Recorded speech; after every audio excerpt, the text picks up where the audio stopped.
against a white stone.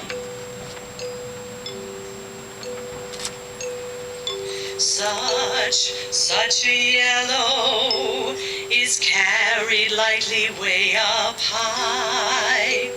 It went away, I'm sure, because it wished to kiss the world goodbye. The very last, so richly, brightly, dazzling yellow. Perhaps if the sun's tears could sing against a white stone. For 7 weeks I've lived in here, penned up inside this ghetto. But I have found my people here. The dandelions call to me, and the white chestnut candles in the court. Only I never saw another butterfly.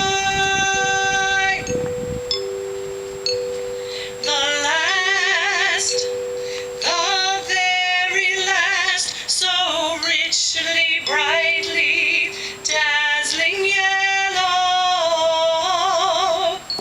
Perhaps if the sun's tears could sing against a white stone.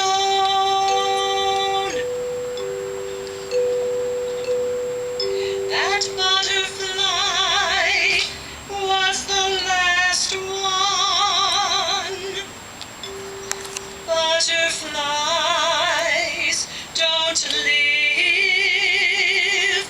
in here.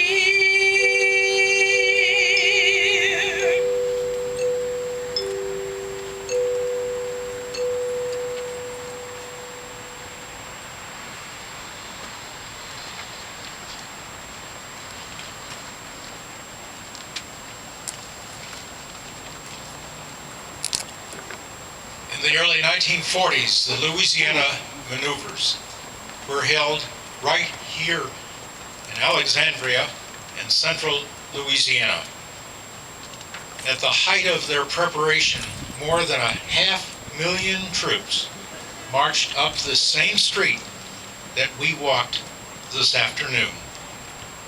These troops were among those who helped to liberate several of the camps: Dachau, Bergen-Belsen, and Buchenwald.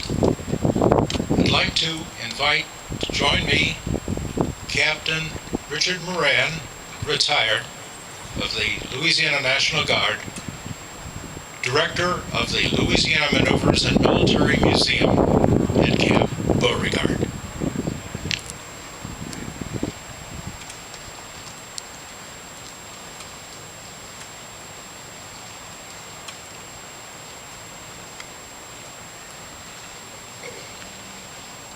Bronze plaque that will be placed here. It's a reminder to us, and all of us, that General Eisenhower, General Patton, General Bradley were here in Alexandria, Louisiana, with the Louisiana maneuvers. And Eisenhower, Patton, and Bradley were there at the end of the war to see what had taken place during World War II. Bronze historical plaque placed here shows the generals and their reactions to what they had seen. Plans for the D-Day invasion of World War II by Eisenhower, Seymour, Patton, and George Patton. Preparations for the invasion involved 6 camps located in central Louisiana.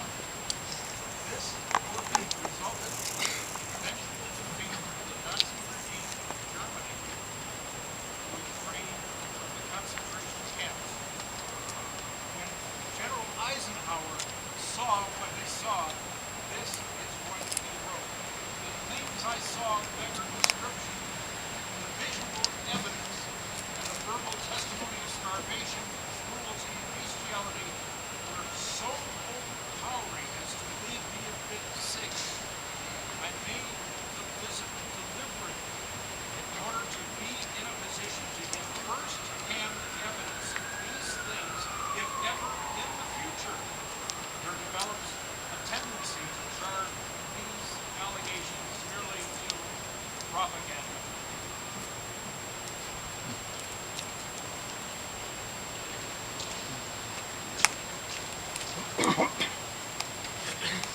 There will be two markers. One marker, what Emmanuel, this neighborhood, the cathedral, the churches were part of over 50 years ago, reminding us of our Central Louisiana connection. The other marker reminds us of another sad situation. In 1933, Adolf Hitler was elected to be Chancellor of Germany by one vote. One vote. Very quickly, he persuaded the churches, Protestant, Catholic, to support him, and many of them did. One of the World War I veterans, Martin Niemöller, was one of those who said, "This sounds right." And a brief time after that, he realized it was wrong. And therefore, in 1937, along with many other ministers, he spoke out.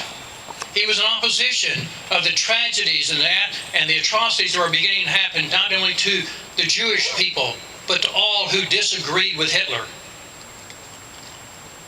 1937, he was arrested and spent the rest of the war until 1945 as a concentration camp prisoner, based on his opposition to evil. It was after the war, when he was free, when he was beginning to speak more publicly about what is happening, that his great quote will be on the plaque or the marker to my right. And the words there will say,